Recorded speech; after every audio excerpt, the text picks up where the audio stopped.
Good morning. I'd like to bring the June 12th, 2024 Planning Advisory Commission meeting to order. The official start of this meeting is 9 a.m.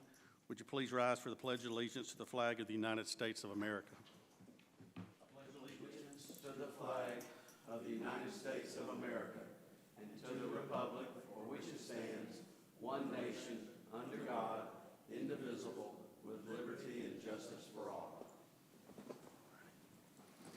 If you could please silence or turn off your cell phones, thank you. I remind those in the audience and those watching on TV that this is the first hearing of any rezoning, text change, or special exception request brought before us today. We will first hear a reading of the staff report for the case by planning staff and ask the applicant to provide a brief overview of the request. We will then give the opportunity for anyone in the audience to speak for or against that request or to inquire about said request. The commissioners will have any needed discussion on the case. Once a motion is made and seconded by the commission, a vote will take place and a recommendation will be rendered. The case will go back to the planning department for their independent recommendation. If a favorable recommendation is given, then the case is forwarded to the city council with 2 independent recommendations. If the planning department makes a recommendation for denial, the applicant will have 10 days from the receipt of the letter stating the denial to notify the clerk of council that they are requesting to be placed on the city council's agenda. The City Council of Columbus will hold a public meeting called the first reading. Said council shall consider the case, review Planning Advisory Commission and Planning Department recommendations, and hear discussion on the matter. Council will make a final decision at a second public meeting called the second reading. Our first agenda item of the day is to approve the minutes of our previous meeting. Does anyone have any comments or corrections regarding the minutes? All right. Well, yeah, would the commission like to make a motion? All right, Mr. King, second. All in favor, raise your right hand. All right, minutes are approved. All right. That'll bring us to our first case of the day, REZN 06230113, a request to rezone .92 acres of land located at 1953 7th Avenue. Current zoning is residential office. Proposed zoning is general commercial. Proposed use is a convenience store with gas sales and a restaurant. Georgia Petro Operations, LLC is the applicant. The property is located in Council District 7, Kogel. Can we please hear from planning staff? Good morning. This property is 0.92 acres. It is currently zoned residential office, and the applicant is requesting general commercial, and that is to put a convenience store with gas sales and a small restaurant. The current property is vacant, and the current land use is general commercial. The future land use is office professional, so this request is not compatible with the future land use or with that surrounding area. There's no buffer required, and the only comment so far by engineering is that 7th Street shall not be modified or constructed. The surrounding zoning to the north is RO, to the south is NC, and then to the east and west is also RO. There were 24 property owners notified, and on the staff report it says 1 opposition. That is now 7 opposition, and I'm going to say 7 plus because the 7 emails I have, but I wasn't able to check on my voicemail, so it could be more than that. And I know there are some people in the audience here. They've discussed littering, loitering, and most importantly that they've been working very hard to clean up this neighborhood and make it a safe space, and they are in opposition of a convenience store with gas sales in the area. The convenience store would be about 2,000 square feet, with the restaurant as well, 2,000 square feet, and 4 fuel dispensers. Are there any questions for commissioners with regard to the staff report? Yeah, go ahead, Mr. Baker. And maybe this is for the developer. 4 fuel dispensers, meaning 4 literal pumps. 4 literal pumps. Okay, thank you. Are there any other questions? All righty. Would the applicant please come forward, state your name and address for the record, and give us an overview of your said request?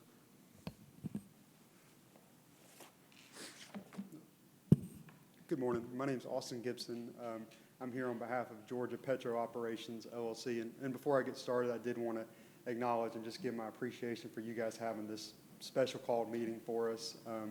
Just based on the timing, I think we filed on May 6th, and without this, we wouldn't have been before you until July 17th, and that was going to be a tough sell, so we do appreciate you all accommodating us and allowing us to have this meeting. So thank you very much for that.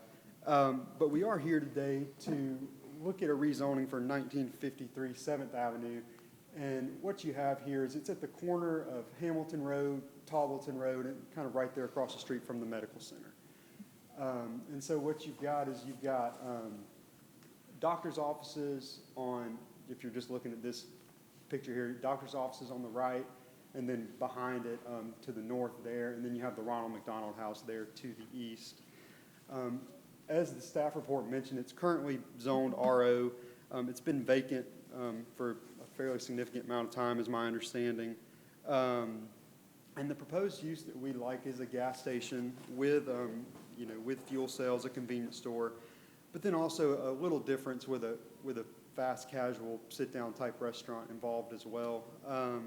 And I know with you all, I've been down this road before with gas stations, and a lot of times, like we have here, we have folks who come in and who, gas stations have a bad reputation, and a lot of times they, that's understandably so. They, some gas stations don't provide adequate, security and cleanup and all of those things, and can be bad neighbors, and we understand that. And I spoke at length with this developer about some of the issues we've had with trying to rezone gas stations in the past and some of those things, and some of the hurdles that we had and some of the things that we could do to make this development more attractive to the community and to you all and City Council as you review this rezoning. And so what you have here is a concept for, as mentioned, 4 fuel pumps, a 2,000 square foot convenience store, and a 2,000 square foot restaurant. These are some drawings of what the eventual development will look like. And so you'd have the convenience store on the right there, and then you're going to have a Greek restaurant. This developer has a partnership where he's a franchisee for the Great Greek Mediterranean Grill, which I've never eaten there, but my understanding is it's very similar to some of the simple Greek restaurants we have in Columbus. Sort of come in, you go through the line and they kind of custom make your food, and then you can go and sit down and all of those things. And so he's had some success, I understand, in other areas in doing gas stations, and then including this Greek restaurant alongside those gas stations. Knowing the reputations that gas stations have, we have spoken with some of our adjacent neighbors,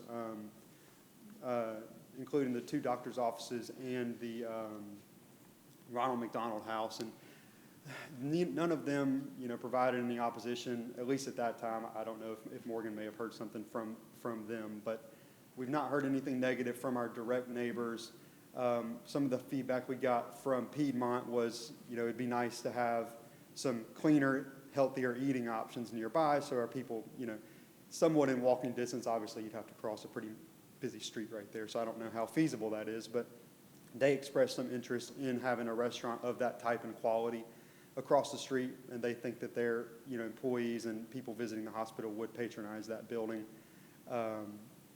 So obviously the pros of a convenience store and a gas station is you're going to have fairly substantial tax revenue. You're going to have full-time jobs being created, all those sorts of things that'll increase the city's tax base, and will take a vacant lot off and put it back on the city's higher up on the city's tax registry.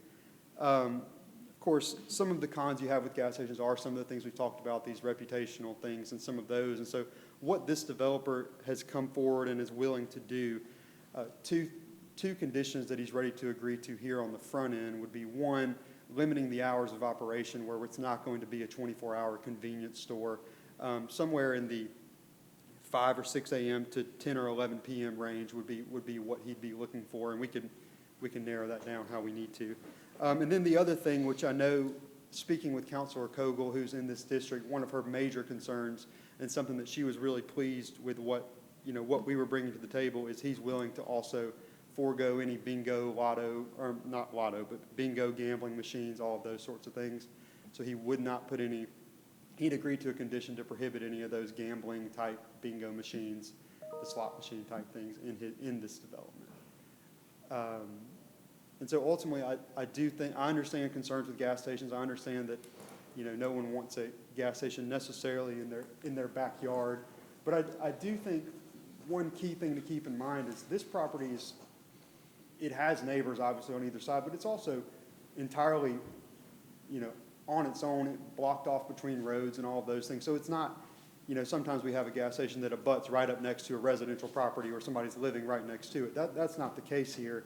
And I understand that a lot of the surrounding uses, at least directly next door, are not commercial uses, but they're also not residential uses. And so that's something to keep in mind as well. But I'd be happy to answer any questions you all have or any questions that anyone in the audience has. Yes, Mr. King? I do have a question. Does Georgia Petro Operations LLC own any other gas stations in Columbus? Not to my knowledge. I know they've done more kind of in the North Newnan, Atlanta area, but I don't think they have any here. Okay. Does anybody have any questions? Did you have one, Ms. Thomas? You were saying something about the backyard of some of the houses that are there. Are you all going to put like trees up when you do the landscaping to kind of keep that from all the lights and all that being in the backyard? Yeah, and I may have misspoken. I was saying there are no houses Oh, there directly are. next to it, as you can see on the little map here. Okay. We're surrounded by roads, and then the surrounding properties are all doctor's offices, the Ronald McDonald House, those sorts of things. Oh, okay, I misunderstood you. Thank you. Sure.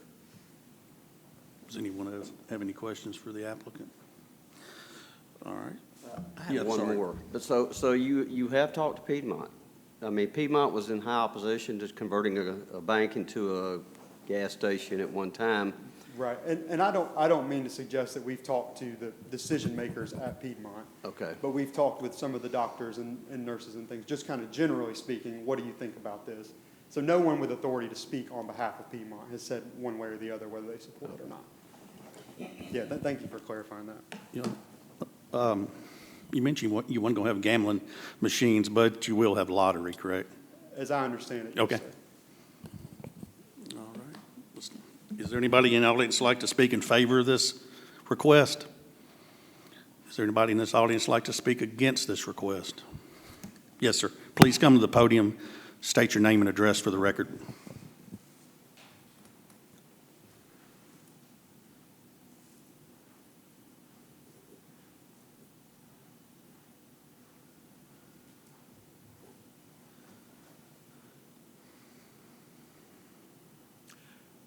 My name is Larry Duncan, and I am the administrator for Rose Hill Baptist Church, and longtime resident here, graduated Jordan High School. So Mr. Duncan, what's the address of Rose Hill Baptist Church, It's please? 2001 Hamilton Road. Okay, thank you. We're right at the top of that little map that Morgan mailed out, the 350 foot. That 350 foot runs along the side of our church, so that's why we got it. That's why we're here. We didn't know about it until we got that. First thing I want to say, and I said this to Morgan, I left a message, and that's what she's saying about she hadn't heard all of her messages, is that none of you are probably aware of all of the problems that was going on in the past with Safe House being across the street from us, and I don't have to say much more. You can draw your own conclusions of what Safe House is and what it's about and what good it does. But to us at Rose Hill Baptist Church, it becomes a place for them to sleep at night. Our courtyards, we come to Sunday school, they're laying up against the doors where they've defecated in their clothes and everything. We can't even get in the building on Sunday morning without having to clean people up. So we took this to council, and we've had a meeting here, and then we had 2 meetings at Rose Hill Baptist Church itself with the mayor and the city manager both being present, also the police chief and the assistant city managers. We've all gone through this. We all made promises to each other to see what we could do about cleaning the area up from 19th Street, which is Tarleton Road, up to 23rd. 23rd, on the corner of 23rd in Hamilton, is a church, the white church there, that people like to tear it down. I don't know why people are so mean. But then there's our church, And then there's the former Methodist church, which is the Safe House. And then we have, I think, we have the breast center place there. We have the doctor, the children's doctor across the street from the other church. And we have a business across the street from us. I don't know who it is, but they're very nice. They just rebuilt the front of their building and so forth. The problem we had was trash blowing everywhere, and there are people coming over and blocking our doors. We couldn't keep us from getting in. Council, not council, but the mayor and Mr. Hughley promised us that there would be more policing of the area, particularly on Sunday morning. If they find anybody against the doors, they'll grab them and take them to jail. Or I don't know what you call it, pandering and so forth else. But also, Safe House themselves have now taken upon themselves to, on Sunday morning, they got a designated person who comes around with a bucket and a little grabber and starts picking up all the trash. And I told one of the gentlemen who worked over there how much I appreciated that. And he said, well, the board has met and we're trying to be good neighbors. We just want to keep it that way. At the same time, the breast center comes over and they say to us, you know, we need some more parking during the daytime.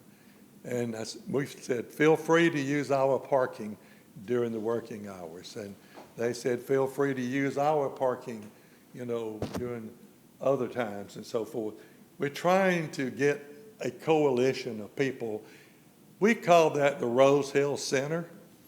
Rose Hill goes way, way back to the 1800s. And that church was started in 1880 something. But so we had it going our way. We have it. We are currently experiencing things that are being made different. Even to the point now, our pastor, Reverend Ed Kvetkus, has been put on the board of directors at Safe House. But that still doesn't change the character of the people who use Safe House. To put this thing, so I wanted to say to council, and I will say to council, that you got it going in the right direction. Why mess it up? We got a good thing going. Why mess it up? The type of people that go to Safe House are the type of people that flock to the neighborhood convenience store. They don't buy any gas because they ain't got a car, you know. They don't go in the Greek restaurant. I don't know anybody in that whole quadrant that would go in a Greek restaurant unless you laid the food out there on the table, said, come get it, it's free. And then they'd probably take it up to the church and throw it down because that ain't what they wanted to eat. But that's neither here nor there as far as you're concerned and so forth. So it's one of those things that I don't know if you're aware, and Teresa was going to talk about this, but is Hope Harbor. Do you know what Hope Harbor is? What it consists of? It's on 6th Avenue, right in behind Hamilton, and Hope Harbor is there. The church partners with Hope Harbor. We are the drop-off point where the people drop off clothes and toys for the young ladies who live in Hope Harbor that are battered and beat up and for whatever else. They will not let anybody drive into that facility over there. If you want to drop off clothes, you drop it at the church. Then they come get it. Those ladies over there, they cannot be picked up at the place. They have to come over to Rose Hill Church to be picked up at a designated spot and taken for the weekend or whatever else. Then they're brought back there. Well, when they're brought back, a lot of times it's after dark on Saturday night or Sunday night. And then they have to traverse a block and a half over there in the darkness. And the type of people that we have around there, we just don't want any more people attracted like that. Now, you're talking about having selling lotto tickets, you know. They go outside, they scratch them, they go outside, and they throw them down. You know, while they're doing that, they're smoking, then they throw down the cigarette butts and everything else that they want to throw down except in the garbage can. The prevailing wind is coming out of the west, and it runs right up Hamilton Road, so everything there will blow up in front of all the businesses that are there. There are 3 medical offices and the 2 churches. All of that will be, you know, it's a continuous fight all the time. So I'm asking you not to approve it because we're still trying to prove that what we're doing and what council is doing, we're still trying to prove to the mayor that it's working. Thank you, Mayor, for helping us out and giving us more police presence. I'll tell you what, we hire police presence. Anytime we meet, we've got a policeman on the yard because these people, they won't leave you alone. They don't care who you are, what kind of car you drive. They're there when you get out of your car with their hands out, pandering. And listen, we've got mostly 80, 70, 80-year-old people, and they'll walk up to an 80-year-old woman and demand $20. And what she's going to do? She's going to give them $20 because she's scared to death. We don't need any more people coming into our area up there like that. You want to talk about something? Sir, we've got a question for you. Okay, sure. How are you doing, sir? I'm doing well. You? Good. Okay, now, you're saying you have a big church. Yes. Did you get petitions signed by church members? No, I didn't, but I can do it. The pastor would be here ordinarily, but he's in Indianapolis this week at the Georgia Baptist Convention or the National Convention. I just found out this morning that this thing will go to council on the 9th, so I would imagine he'd be at council on the 9th. So, but no, but I can get a petition. Certainly can. We have discussed it 3 times already in church. And he said to us, he says, if you can come down that morning, just come down and let people know that you're against it. But I'm sure most of the opposition that you've gotten probably relates to the church and so forth. But, yeah, okay, Okay, sir, thank you. sure. Any other questions? Okay, thank you, sir. Right. Is there anybody else in the audience like to speak against? Yes, please come to the podium, ma'am. State your name and address for the record. May I say one other thing? Yeah, if you come to the podium, yes, sir. One of the things that you talked about with him, I asked him for a copy of the other facilities like this that this company owns in Columbus so that I could go visit them and just see how clean they are and how they're kept up. I would like to have a copy of that if it's available. Yes, sir. All right, ma'am. Good morning. My name's Teresa Jordan Herring, address 4501 Gatewood Avenue, Columbus, Georgia. I am here, ladies and gentlemen, because we do not need an immediate vice of alcohol being sold to these homeless. What they're going to do is start panhandling, and good-hearted people thinking they're helping them, but they're enabling their addiction and their problems, will give them money, and they'll go down there and buy their alcohol, and they will get inebriated if they can, walk in the street to get hit, or do something inappropriate. Now, we found out in one of our meetings with these people, there has already been a rape in that neighborhood. A young 16-year-old girl was raped because of the kind of people. It's not a homeless shelter. It's more like a soup kitchen resource place. So they don't even get to live there. They're told to leave when everybody closes the door and goes home to their families, and we have to deal with the residual problems. I myself am an abuse survivor. I do not need any more trauma triggers to look and see what these people can do. And them getting intoxicated is going to heighten that opportunity. You know good and well, the ladies that go to Hope Harbor, they leave their homes with just the clothing on their back and they grab their children. people, that takes a lot of guts for an abused lady to leave. Because usually you stay, like my mother did, and she and I were both abused by my stepfather on all levels. These people, we need to take a community responsibility and help Columbus. We need to not hurt it. We don't want Rose Hill to be the new Skid Row in Columbus, Georgia. It's full of history there. You guys probably have read about the family, that they were well-to-do family that were there, and they left because of the color of their skin. They were not comfortable living there, which is a sad story. I myself am very diverse in my ancestry, okay? I was raised up by an African-American family. I know what people have shown me that they can do. I do not want to be put in harm's way. I sit in my car locked until somebody comes and unlocks the door to my church, where I am a member and a Sunday school teacher of the school-age kids. We can't even have a swing set or a play area for our children because of the homeless. I have invited families with children, and I guess you can tell I have no problem speaking to people.